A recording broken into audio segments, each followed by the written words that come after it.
Senior Congress leader और साबिक governor Margaret Alva ने लोकसभा में हदबंदी से मुताल्लिक बिल की शिकस्त के बाद वजीर आज़म के खिताब पर तनखीद की है। इन्होंने कहा है कि वजीर आज़म के बयानात इस ओहदे के वक़ार के मुताबिक नहीं थे। मार्गरेट अल्वा ने वजीर आज़म की जानिब से कांग्रेस को कौम मुखालिफ और ख्वातीन मुखालिफ क़रार देने पर एतराज़ किया है। इनका कहना था कि एक आईनी ओहदे पर फाइज रहनुमा को इस तरह के बयानात नहीं देने चाहिए, क्योंकि वो तमाम शहरियों की नुमाइंदगी करते हैं, हत्ता कि उन लोगों की भी जिन्होंने हुक्मरान जमात को वोट नहीं दिया। इन्होंने ये भी कहा कि खुसूसी पार्लिमानी इजलास का वक्त और इससे मुताल्लिक कानून साजी सियासी मकसद के तहत की गई। इनके मुताबिक इसका मकसद इंतखाबात से पहले अवामी राय को मुतासिर करना और अपोजिशन को ख्वातीन रिजर्वेशन के खिलाफ दिखाना था। ख्वातीन रिजर्वेशन बिल पर बात करते हुए मार्गरेट अल्वा ने इसके नफाज में ताखीर पर तशवीश जाहिर की। इन्होंने कहा कि अगर इस पर 5 से 10 साल तक अमल दरामद मुअख्खर किया गया तो इसका मकसद कमजोर हो जाएगा। इनका कहना था कि मौजूदा पार्लियामेंट की बुनियाद पर इस कानून को फौरी तौर पर नाफिज किया जाना चाहिए। हदबंदी के मामले में इन्होंने खबरदार किया कि नशिस्तों की किसी भी नई तकसीम से जनूबी रियासतों को नुकसान नहीं होना चाहिए। इन्होंने कहा कि तरक्की और टैक्स में बेहतर कारकर्दगी दिखाने वाली रियासतों की सियासी नुमाइंदगी कम नहीं होनी चाहिए, जबकि कम तरक्की याफ्ता इलाकों की मदद भी जरूरी है, मगर दूसरों को सजा दिए बगैर। He was speaking as the Prime Minister of India, not as the leader of the BJP party. And I expected, as did the nation, to have a Prime Minister speak with certain decorum as the Prime Minister. You don't call opposition parties anti-national.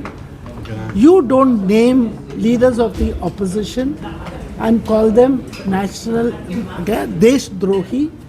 I mean, this is not on. It just shows the mindset of Modi ji. He has always behaved like the BJP leader and not the leader of the nation. He is the Prime Minister of even those who did not vote for the BJP. He is the Prime Minister of the country, and his duty is to uphold the Constitution of India and not just talk about the BJP agenda. This is, I think, unheard of anywhere in the world. Ma'am, do you think Prime Minister used the platform saying that to prove somewhere that Congress is anti-women? And one more question, addition, ma'am. Do you somewhere feel, as you are the Union Cabinet Minister before, do you somewhere feel that the bills were merged so that interlinked? There was a sinister plan to bring it. They knew they couldn't pass it. They brought it in the middle of the elections, and they only had one agenda: to paint the Congress as being anti-women, as being anti-reservation, and as being anti-national as per the Prime Minister's vocabulary. The idea was to tell the women, don't trust the UPA, don't trust the Congress, they are not with you. That was the only idea behind calling this special session, because they are seeing the trend, and the country is seeing the trend, that they are losing both in West Bengal and in Tamil Nadu. The idea was to win over the women.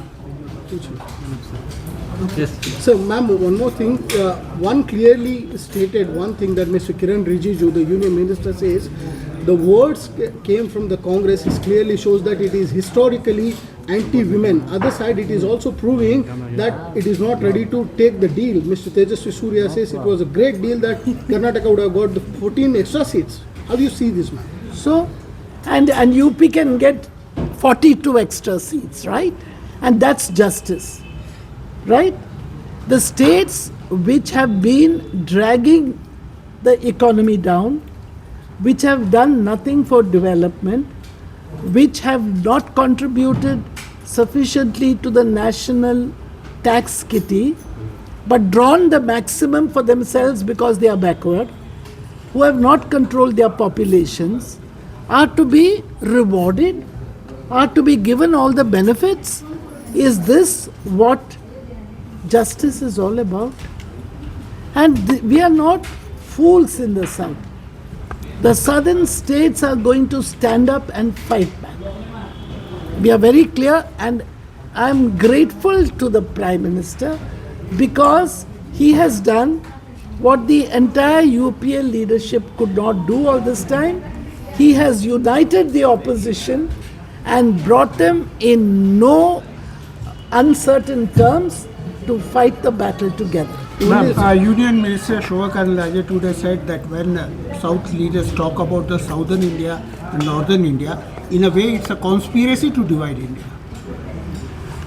I am as patriotic as he is, or even more. I come from a family of freedom fighters who went to jail during the freedom movement. Did any of them go to jail? Name the BJP people who went to jail during the freedom movement. They did not even fly the national flag over their headquarters of the RSS in Nagpur until it was forcibly done by outsiders. This is the history. There are people who went to jail, wrote letters of apology to the British to release them. So, ma'am, what you demand actually, like now this... Our demand is very simple. Let me complete, ma'am. Very simple. Now the bill is defeated. If government comes again, because if they have to give 33% stake to women, definitely they need more seats. Because they don't want... Why? Let me complete, ma'am. Like suppose men should also not suffer. So suppose if they go for the maximum up to 300, so should they discuss that what will be the number of the seats? Tell me, what gives men the birthright to have the maximum seats? Is it come from Modi ji's heavenly connection? There is a constitution. At one time, these seats were decided. Okay, in the future, you may increase them. Then the women's quota will also go up.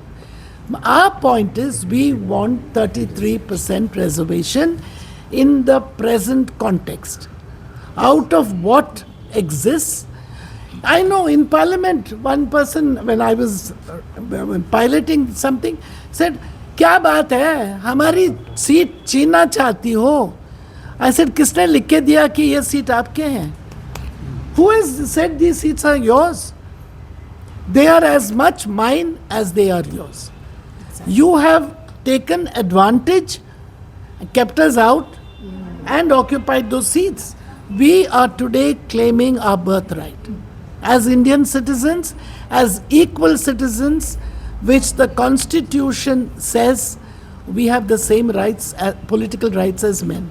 क्या central government वो देना नहीं चाहती है? क्या central government वो sir one second ma'am do you think the central government don't want to give that right which you are asking and Congress and the whole India alliance is opposing that? The point is, the BJP is not serious about reservations. Otherwise, the 23 bill became law unanimously. All you needed to say was it will come into effect immediately and not 10 years or 15 years later. Why are you putting it off? You pass so many bills in Parliament, right? Do you say ये तो 5 साल के बाद आएगा, वो तो 10 साल के बाद आएगा? I mean, is there any? This is the first bill which you are postponing the implementation of by maybe 5 or even 10 years. All those of us who fought may never live to see it happen. This is our simple, if I may say, हाथ जोड़ के मांग रही हूँ कि just add one sentence, the reservation will come into effect immediately on the basis of the present strength of the looks of the parliament. That's all. As per 2023, you have planned all this, built a parliament with 800 and odd seats. नया parliament जो बनाया तुमने, you have built it for 800 and odd seats, which means you were planning all this before the new parliament building came. You have an agenda.